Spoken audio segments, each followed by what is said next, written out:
Pak ASN banyak korupsi, mungkin pusing Pak Jokowi, duit negara habis dikorupsi sama ini buat macam-macam. Kalau robot kan nggak bisa dibohong, nggak mau nipu robotnya.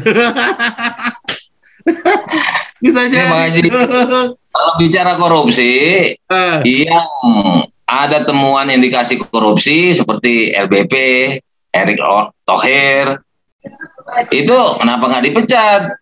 Ganti sama robot. Pedagang PCR. LBP-nya diganti sama robot. Maksudnya itu, nah gimana lah, terserah lah ya teknisnya itu. Harus diproses hukum. Jadi jangan sampai ada oknum-oknum yang nakal, jadi timbul ide untuk mengganti manusia dengan robot. Artinya kita belum cukup.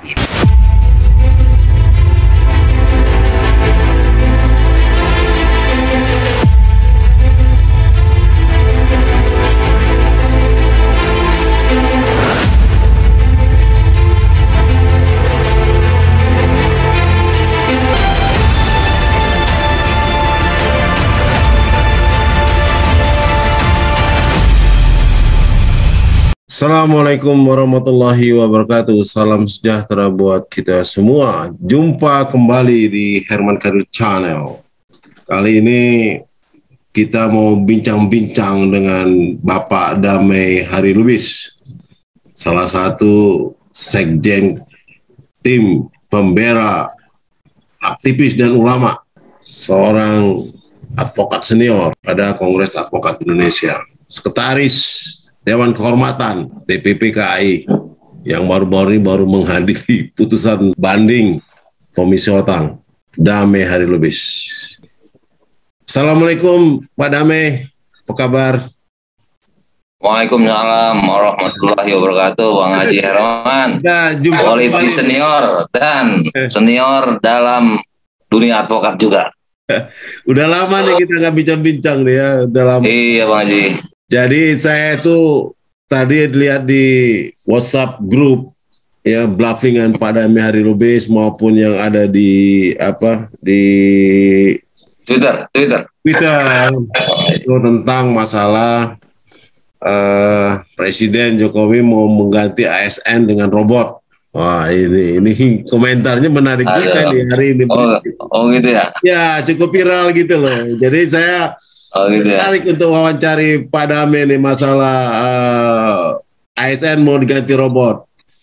Nah begini Pak Damai ya, di dalam berita sosmed yang sudah beredar itu memang ada niatan dari pemerintah untuk mengganti ASN, terutama eselon 3 dan 4 untuk dipakai menjadi tenaga robot. Nah ini saya minta komentarnya Pak Damai Hari Lubis ini apa? Silakan Pak Damai.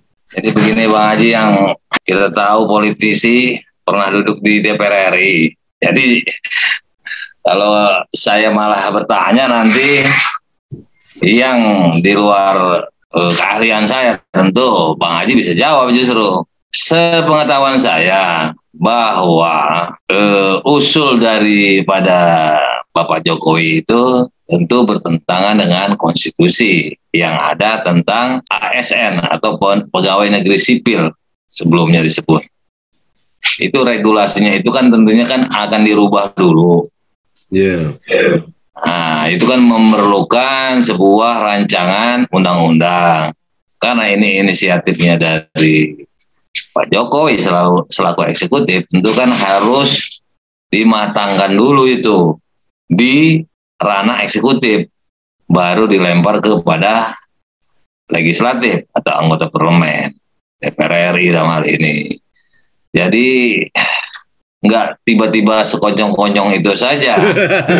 Apalagi undang-undang Ciptaker ini yang dulu pernah dijuluki sebagai undang-undang cilaka baru saja dibatalkan. Jadi jangan terburu-buru.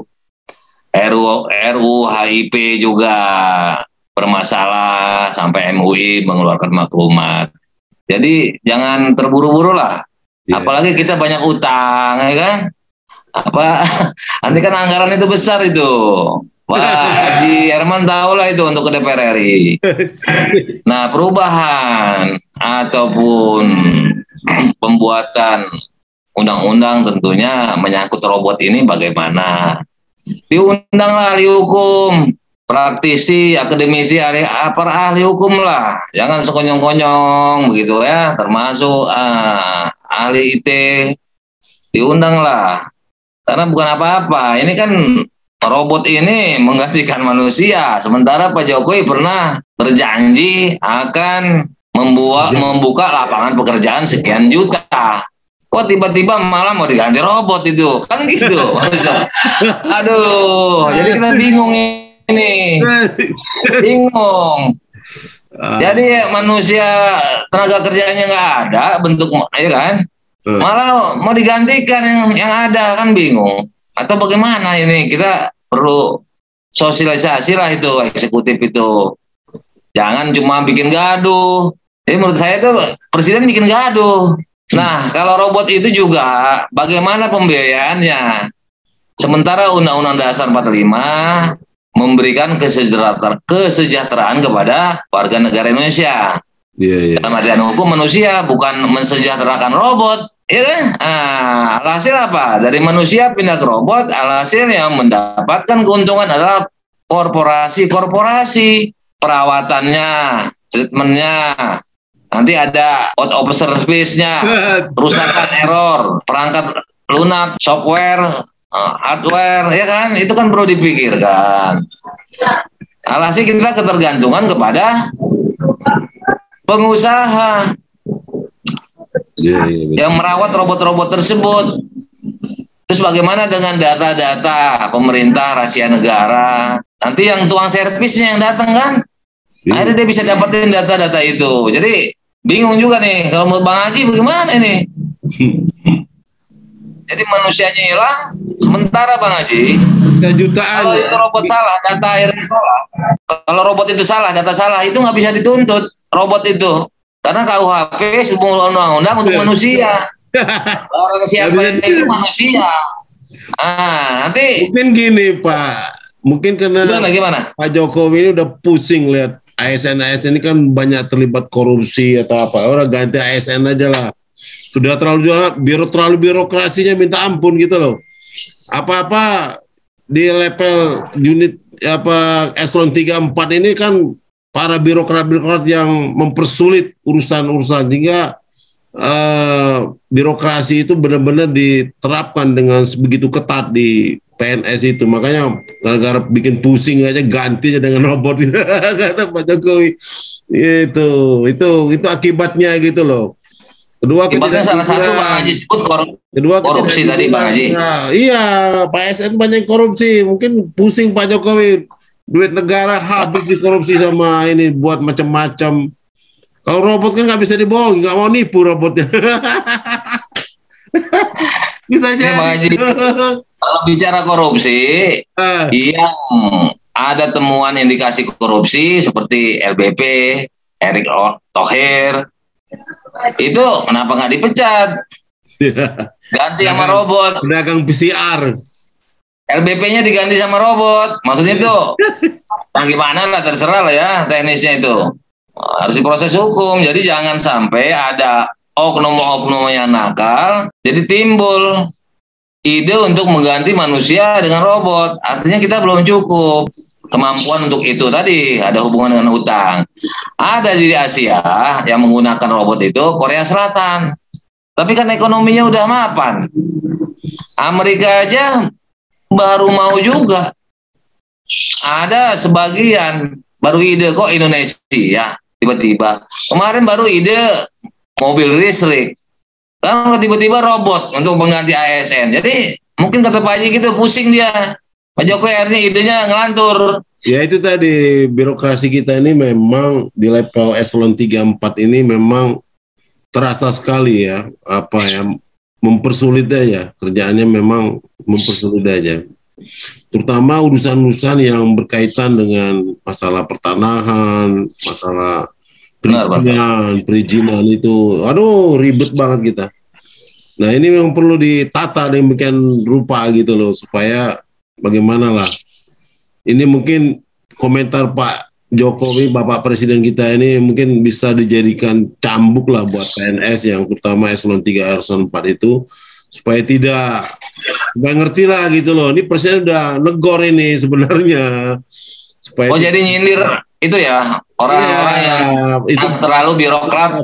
Kalau gue lihat tuh bahasa sindiran presiden terhadap PNS level eselon 3 dan 4 itu. Yang bandel, yang lelet. Ya, bandel, lelet, mempersulit birokrasi gitu loh. Seperti membuat kilang minyak itu ya.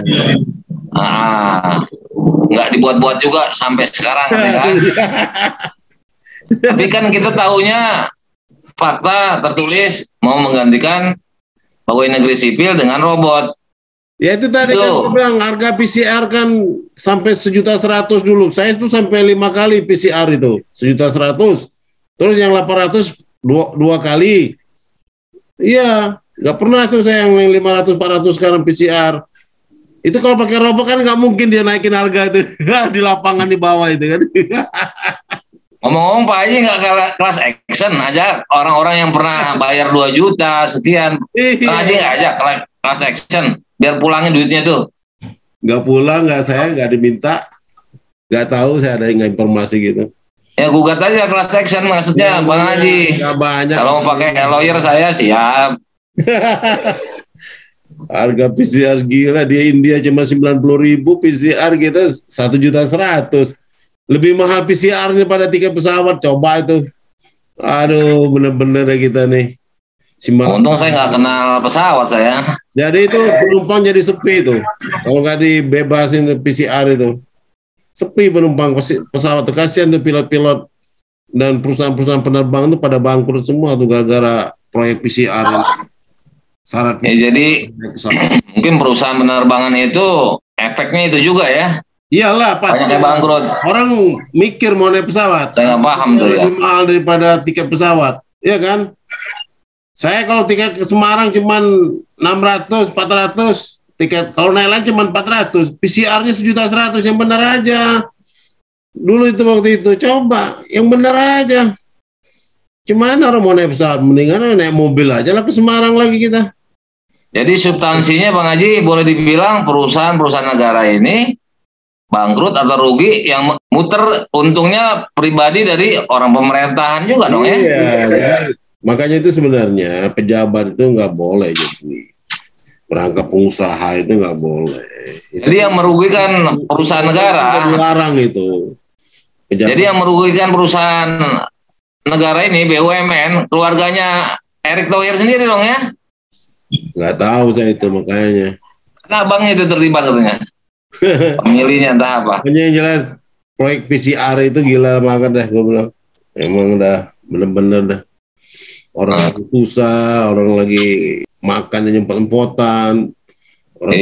Iya dimahalin biaya. Bayangin itu orang yang kena COVID itu gimana itu? Ya, jadi gitu menurut saya juga tadi kembali kepada robot ya itu ternyata kalau menurut Pak Haji itu nyindir orang-orang birokrasi ini ya. Iya masih disindir lah birokrasi ini. Kenapa sih kita kok dibikin sulit? Jadi nggak boleh gitu mempersulit lah birokrasi itu. Makanya Bapak Presiden itu marah, menegur, menyindir, ganti robot aja. Oh gitu. Bener juga. Iya. Kita langsung reaksi ya. Cuma kalau bikin robot berapa ratus ribu robot itu. Gila juga. Iya, belinya. Jangan-jangan belinya ntar utang lagi. Pelatihannya dulu. Setidak-tidaknya sekian ribu robot kan dibutuhkan kan artinya kan. Ya enggak? Dan kalau satu robot harganya 100 juta gimana? Ya tukang ngetik, tukang ngepel robotnya. Kacau lah. Bingung lah jaga gedungnya, jaga arsipnya. Ya kan? Robot juga teknologi yang tercanggih itu kan robot itu kan ada di Kanada itu.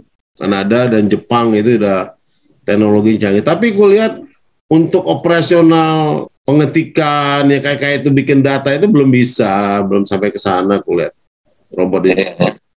Dia kerja-kerja kasar aja yang sifatnya mempermudah penyetelan ini gitu loh, itu bisa memang. Tapi kalau saya setuju Bang Haji. Kerja ASN itu kan administrasi negara, artinya memang belum mampu lah dia mau ini. Bagaimana dia mau bikin ini gitu loh. Susah itu, nggak gampang. Itu harus sekarang ASN sekarang tuh harus digalakkan mungkin IT-nya ya kali ya.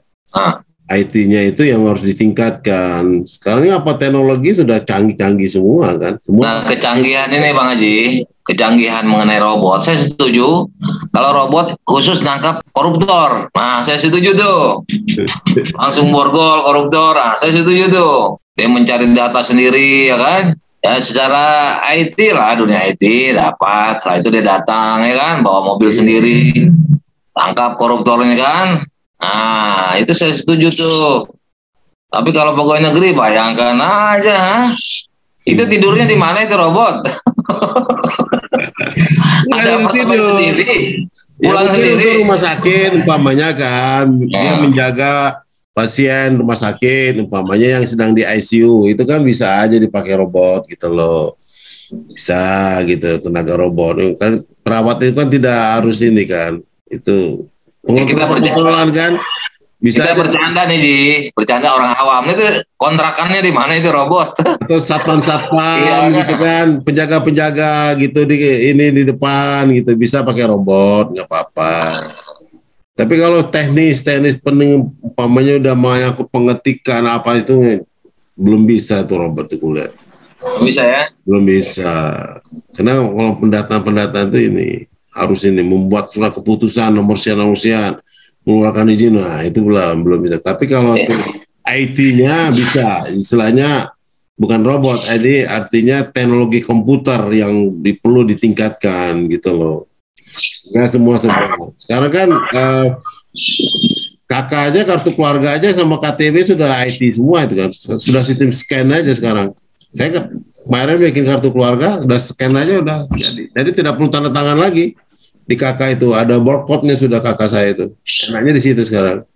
Dan itu udah termonitor di mana-mana. Begitupun paspor. Ya, paspor itu setahu saya sekarang udah sistem itu juga, scan juga. Jadi sudah ada chipnya di dalam paspor itu sehingga orang seluruh dunia, semua imigrasi udah tahu semua. Kita tinggal nggak perlu lagi ini di apain aja di depan layar, scan udah selesai itu. Udah terkonek lah itu ya gitu udah atau bukan canggih kan? Gitu ya itu juga teknik canggih gitu loh. Nah kalau penjaganya itu kan bagaimana, masa memang bisa Pak robot bisa bikin stempel di paspor kita, itu nggak mungkin kan. Tapi permasalahannya negara yang memakai robot juga sudah ada, Korea Selatan kalau nggak salah, Amerika aja batas untuk pembuatan mobil segala macam itu sudah ada. Nah, kalau pembuat mobil kan ya itu robot. Tapi kalau masalah administrasi negara belum mampu dia, belum ada yang bisa tuh negara di dunia untuk administrasi negara ya. Artinya teknis administrasi itu ada, dia menyangkut surat-surat apa itu belum sampai sejauh itu robot itu bekerjanya, kemampuan bekerja belum. Tapi kalau dia mengelas segala macam, itu udah bisa memang. Tapi kalau sudah masalah hukum administrasi, ASN masalahnya nih. Iya, itulah tadi saya bilang. PNS di bus-bus itu digantikan kan gitu kan, kita bayangkan tuh pulang pergi naik bus itu digantikan oleh robot. Ya kan, robotnya kan di kantor, tentu kan nggak perlu tidur itu kan. Ya. Tapi kan perlu perawatan.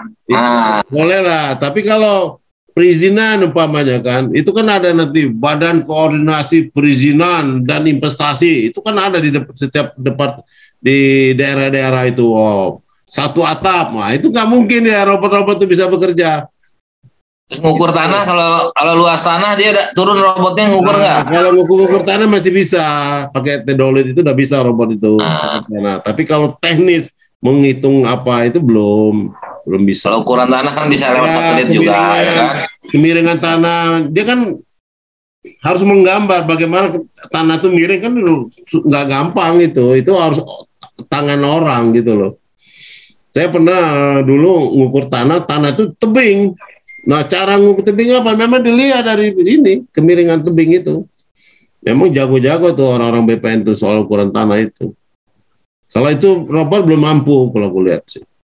Belum sampai sejauh itulah. Jadi kita sepakat kan berarti kan harus ada tim perumus, ya kan? Ya, tapi Alhasil saya ada setuju tim. tadi pendapat Bay Lubis itu, Damai Hari Lubis, tentang masalah ya Pak Jokowi sebelum bicara dulu lah, sebelum komen bicara dulu lah sama staf-staf ahlinya gitu ya.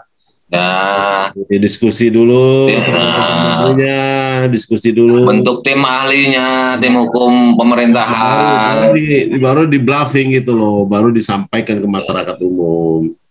Itu sehingga tidak ada yang banyak komentar. Jadi ini kayak penyampaiannya itu tidak ini. Kalau yang itu kan biasa kan kalau presiden ngomong kan harusnya kan resmi ya enggak, bahasanya Resmi. ini bahasa serius. Setiap presiden ngomong itu kan resmi. Ya, Melekat. ini kan kayak Tugas dan main-main jabatannya gitu. melekat.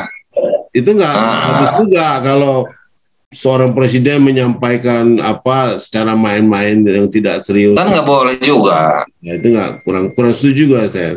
Kalau perlu dia meeting sama menterinya, kalian gitu. saya ganti sama robot kalau kalian kan gitu. Iya.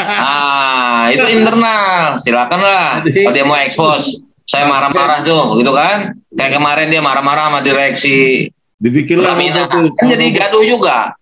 Kok dia nggak ngomong langsung sama menteri, suruh copot?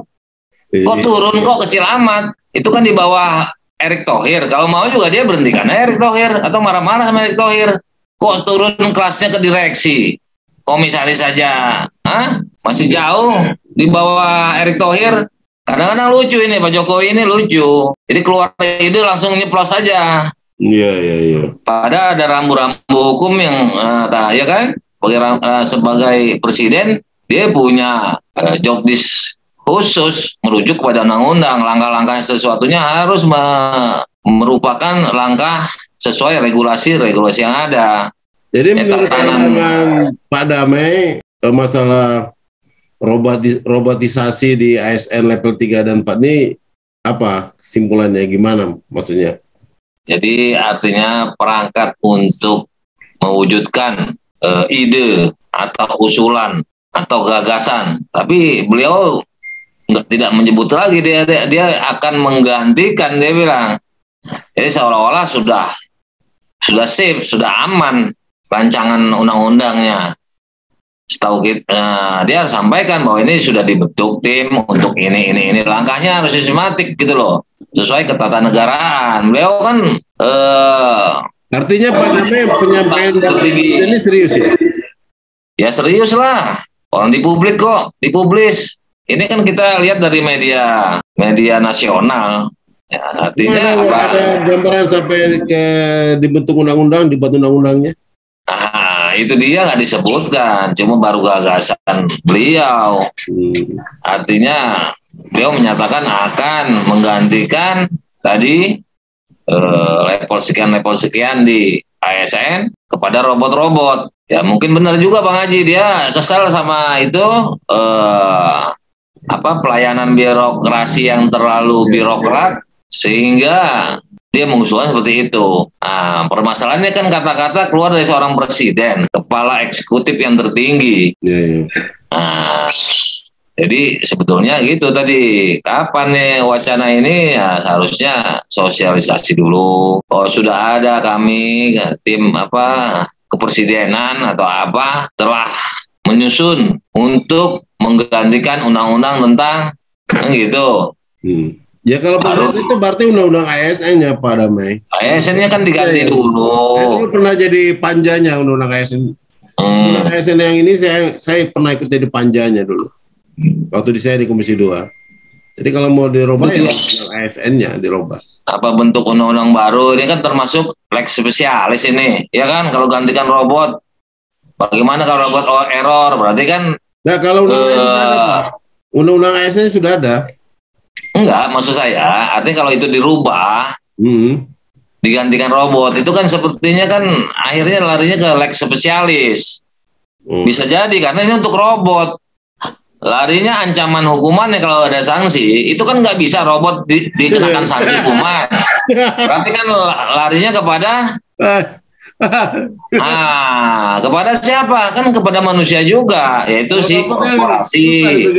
Undang-undang robot gimana? Yang merawat robot. Kalau robotnya korupsi kan ini. Terus kecuali apa? Dihancurin gitu robotnya. Apa sehingga rahasia negara umumnya kan yang ada di.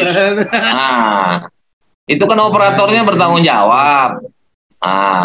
Yang dipidana siapa kalau terjadi kekeliruan atau kesalahan, kebocoran rahasia negara, pemerintah, siapa yang ini harus bertanggung jawab? Kan nggak mungkin robotnya. Robot kan kalau di sidang repot, Ji. Pembelanya mau kita.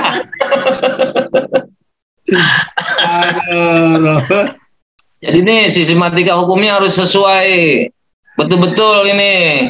Maka saya bilang perlu juga mengkaji dulu, mengundang para ahli hukum, akademisi, aktivis-aktivis, pengacara-pengacara, kan gitu. Betul. Karena begini, walaupun ini datangnya dari pemerintah yang memang sah untuk mengajukan sebuah undang-undang, begitu juga DPR sah mengajukan dan mengesahkan, masyarakat harus diminta juga melalui delegasi-delegasi, perwakilan-perwakilan.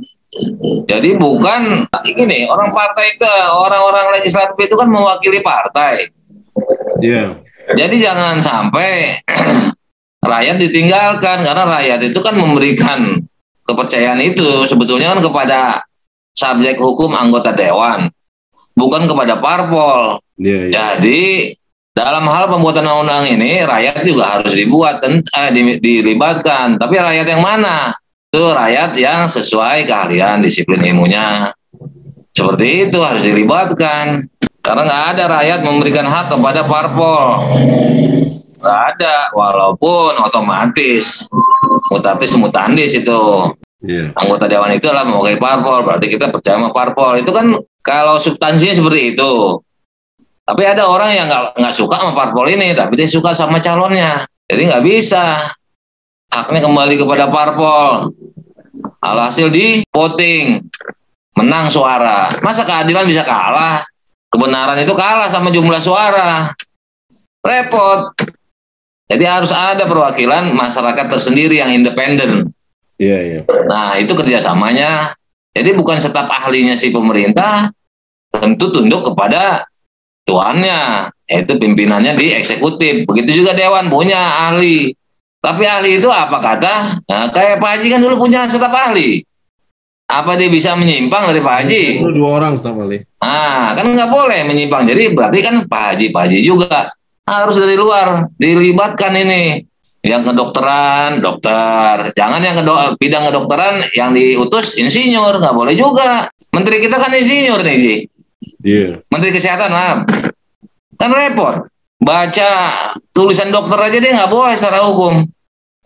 Buat resep juga nggak laku. Jadi harus sesuai keahliannya, bidangnya. Malah capek itu dokter-dokter itu. Jadi bukannya menerima perintah, malah banyak menerima pertanyaan dari sang menteri. Robot-robot itu nanti harus sesuai dengan keahliannya juga gitu ya. Nah, itu dia bingung. Ahli kedokteran. Ya kan kalau dia eselon 3-4 di Depkes kan dia harus dokter. Harus. Nah, dia harus dididik dulu ilmu kedokteran. Ya oke lah, nih waktunya udah cukup, Pak Damai Herbis. Kami atas nama Herman Kadir Channel mengucapkan banyak terima kasih atas wawancaranya kali ini.